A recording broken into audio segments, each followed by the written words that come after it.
But the only part that the Chazan repeats of the silent Amidah that we actually say together is that the prayer of thanks. And I once heard a lovely story. One of the great rabbis of the last generation, his name was Rabbi Yosef Shalom Eliashiv. I was privileged to hear him give a share. We were already in Highgate, but I went back to Israel for a few days to study, and I went to hear him give share. The reason why it was so unique is he was 101 at the time. And I went to the study hall where he was teaching, heaving, absolutely heaving. The only two compromises he made for his age is that number one, he had a microphone to speak, and number two, the Gemara that he was teaching from was the text was blown up because his eyesight was fading. Very sad. He passed away a month later after this, so I got to hear one of his last shiurim.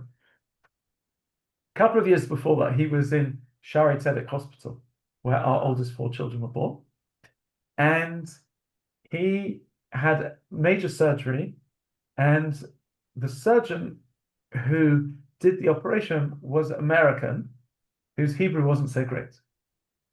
And so when Rabbi Eliashiv recovered from the operation, he asked the people around him, how do you say thank you in English?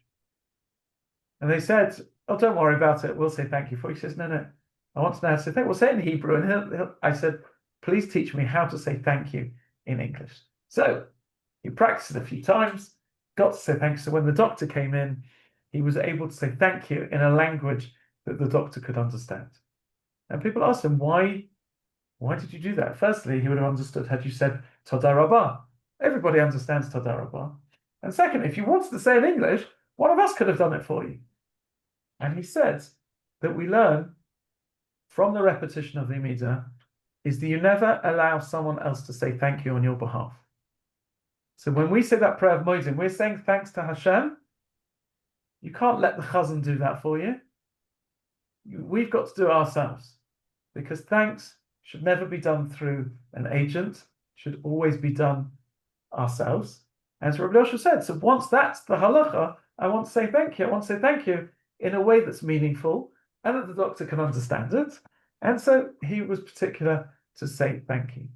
And I remember the story now every time I say this modim, because I had the question as well, why is this the bit? And that's the answer I was given when I asked that question. It was, excuse me, a very powerful thought.